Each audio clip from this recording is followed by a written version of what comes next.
भारत में corona vaccine की booster dose को मिल सकती है हरी झंडी।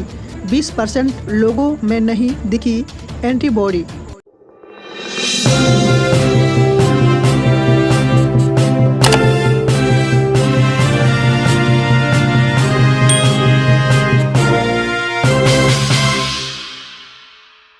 नमस्कार दोस्तों, सीमांचल तक में आपका बहुत बहुत स्वागत है और मैं हूं विजय कुमार। भारत में भी कोरोना वैक्सीन कोविड-19 की तीसरी यानी बूस्टर डोज को हरी झंडी मिल सकती है। जल्द ही इस बारे में Indian council of medical research (ICMR) फैसला ले सकता है। दरअसल रिसर्च में पता चला है कि वैक्सीन लेने वाले 20% लोगों में कोरोना से लड़ने की एंटीबॉडी खत्म हो गई है।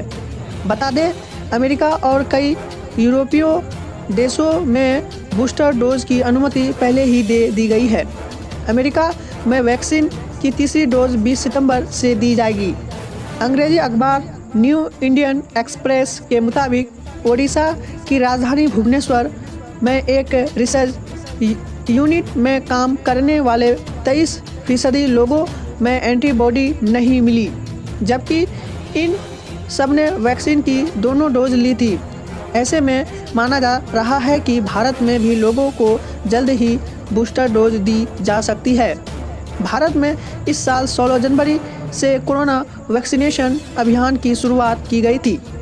एंटीबॉडी की स्तर में गिरावट। भुवनेश्वर स्थित institute of life sciences (ILS) के निर्देशक डॉक्टर अजय परिदा ने सुझाव दी कि कम एंटीबॉडी वाले लोगों को बूस्ट डोज दी जाएगी। उन्होंने कहा, हालांकि कुछ कोविड संक्रमित लोगों में एंटीबॉडी का स्तर 30,000 से 40,000 है, जबकि वैक्सीन की दोनों डोज लेने वाले कुछ लोगों में ये 50 से भी नीचे है। अगर एंटीबॉडी का स्तर 60 से 100 है तो हम कह सकते हैं कि व्यक्ति एंटीबॉडी पॉजिटिव है।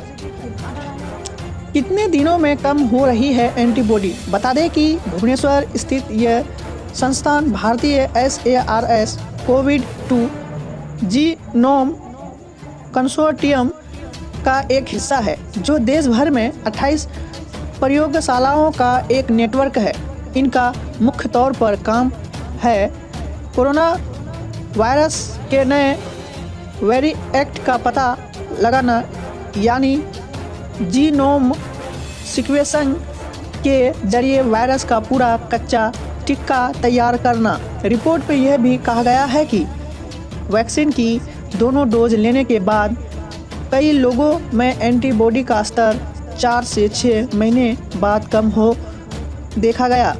अजय परिदा ने कहा कि पूर्ण टीकाकरण के बावजूद कम या नेगेटिव एंटीबॉडी वाले लोगों के लिए बूस्ट डोज की ज़रूरत होती है। ब्यूरो रिपोर्ट, सीमांचल तक न्यूज नेशन पर आपका साथी विजय कुमार।